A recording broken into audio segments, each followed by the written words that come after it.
I am a critic, I am a critic, I am a critic, I am a critic, I am a critic. What's up, opinionators? I am the I am a critic, and it is time for me to review what is new for you. So I've been waiting ages to do this one. Game of Thrones, Season 6, Episode 1. So anyway guys, if you have not seen Season 6, Episode 1 of Game of Thrones, this is a spoiler-filled review, so please, if you have not seen the episode, watch it first. Otherwise, if you want everything to be spoiled for you, here we go. So I do have to say right off the bat, this episode was a fantastic start to Season 6. We finally got to see a pairing that I think pleased a lot of people. Brienne of Tarth has finally got to Sansa Stark.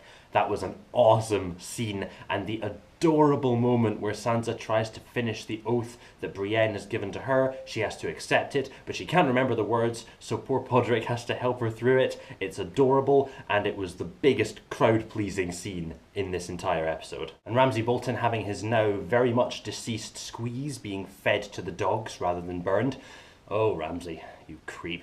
But I do have to say, possibly the highlight of the entire episode was a very funny moment where Daenerys has been captured and taken to meet Khal Morro. And Khal Morro describes seeing a naked woman for the first time as the finest thing in life, and then his blood riders, they start going, but what about breaking in a horse? What about sacking a city and taking its women for slaves? And it does feel very Python-esque with the what have the Romans ever done for us kind of scene, because Khal Morro eventually just sort of goes, fine, seeing a naked woman for the first time is among the 5 best things in life.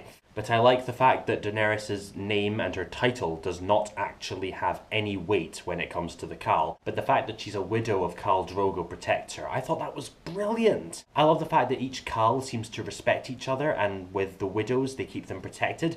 But, of course, now Daenerys is on her way to Vaes Dothrak, so it's all very sort of... I also have to say, Dorne getting shit done in this episode. Ilaria sand-offing Doran Martell. And poor Trystane, he was just trying to be nice with Marcella, and he was being a nice romantic.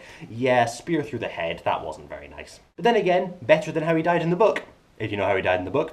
This was slightly better, I think. Probably slightly less painful. The Sand Snakes finally did some killing, and they looked kind of awesome with some dagger throwing using the spear, and it was just more a satisfying sense of, finally, Dorne's getting some shit done. And the scene with Arya, who is now blind, and she got her ass handed to her by that woman from the House of Black and White, and then she said, see you tomorrow. As if this is now going to be a recurring theme where basically Arya's going to get her ass kicked every time the girl comes along. I assume this means she's going to be getting some training to become an awesome, blind, Daredevil-esque warrior superwoman. And Davos Seaworth. Sir Davos Seaworth, you are a beautiful man. Anyone, give this man his mutton. So Davos teams with a few members of the Night's Watch that are still loyal to Jon Snow, and they protect his body. And in order to protect his body, Davos understands that they need the Red Woman to protect him. But Melisandre has lost a lot of her faith. She's feeling very unsure about where she lies. And the ending of this episode is one of those brilliant what the flip moments. And when she pulls off her necklace and it reveals that she's an old decrepit woman in disguise, it raises a lot of interesting questions, like what does faith in the Lord of Light mean? Like, did she become an old woman simply because her faith has been shaken? Or was it just because she took the necklace off? Because there have been scenes in the past where she wasn't wearing a necklace.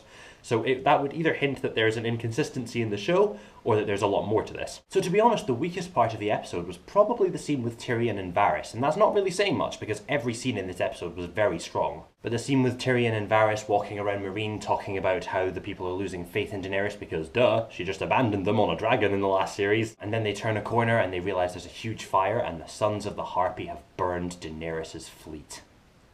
Those sons of a bitches. I don't know why I broke into a Spanish accent there, but it felt appropriate. So I do have to say this was a very strong start to the series, and I absolutely cannot wait for episode 2 because it left us with plenty of questions. And to be honest, I'm also very impressed that now that we're ahead of the books, Dave Benioff and Dan Weiss have actually been very patient. They've given us a very slow start, but a well-paced start. It doesn't give us very much immediate satisfaction. The scene with Sansa and Brienne is the moment where you just go, hell yeah! But it's left us with a lot of intrigue, and of course we have 9 more episodes of this, guys, and I cannot wait. It's left you with that great sense of, wow, the appetite has been whet, and I want some more GOT.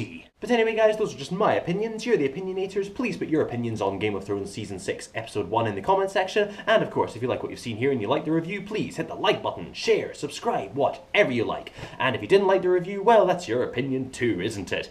I am the I Am a Critic, and I'll be back again with something else new for you, and I'll see you later.